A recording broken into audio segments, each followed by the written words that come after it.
Imagine it is a scorching summer day in Metropolis. You walk past an ice cream cart, and a cold cone sounds perfect right now. But there is a catch. Your pockets are completely empty. You might really want that ice cream, but in the eyes of an economist, your craving doesn't actually count for anything at the cart. That is because of a concept called demand. For demand to exist, you need two things: the willingness to buy a product and the ability to pay for it at a specific price. Without the cash, your craving doesn't change anything for the seller. But once you have the money to pay, your choice becomes a data point that the shopkeeper has to pay attention to. Let's say our hero finds a few dollars. If the price of an ice cream cone is $2, he decides he is willing and able to buy exactly 2 cones. This specific choice is his individual demand. Now zoom out. The park is full of other people on this hot day.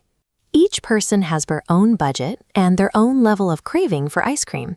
To figure out the total picture, we take Superman's 2 cones and add them to the number of cones every other person in the park intends to buy at that same $2 price.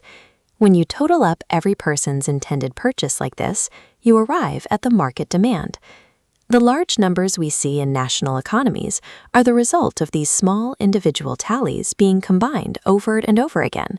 This is a simple graph economists use to map out those buying habits. On the vertical axis, we track the price of the product.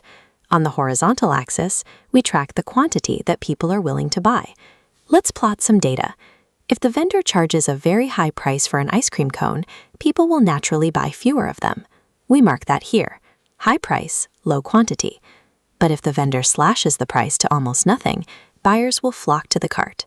We mark that down here. A low price leads to a much higher quantity sold. When we connect these dots, we get a downward sloping line. This is the classic demand curve.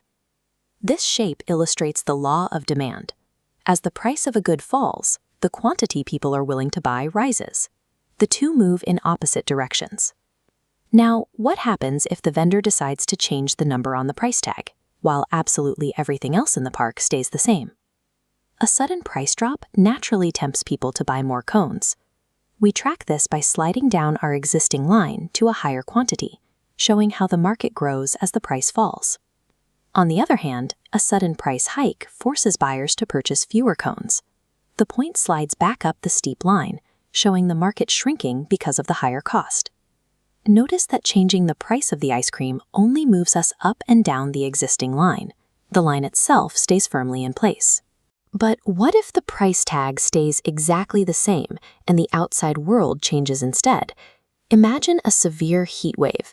Citizens want vastly more ice cream, even if the price hasn't dropped. We push the entire line right, establishing higher quantity everywhere. Now imagine a snowstorm. People stop buying ice cream completely. We pull the entire line far to the left. This is a shift in demand. When the world changes, the old line doesn't apply anymore, and the entire graph moves to a new position. Weather is a great example, but it is not the only factor that changes our buying habits in the real economy. Income is a major driver. If kids in the park suddenly start getting a higher weekly allowance, they have more ability to buy things. The demand curve for treats like ice cream shifts right. Changes in tastes, or the arrival of a new alternative, what economists call a substitute, can cause a sudden move to the left. This textbook excerpt highlights exactly how this happens. It notes that by 2015, only 21% of young people were reading paid national newspapers. They didn't stop because the price of paper changed. They stopped because free internet media arrived as a substitute. So the rule to remember is simple. Changing the price tag slides you along the line, but changing the world shifts the entire line. Every time you spend your own allowance or paycheck, you add your choices to this invisible graph, moving the market one purchase at a time.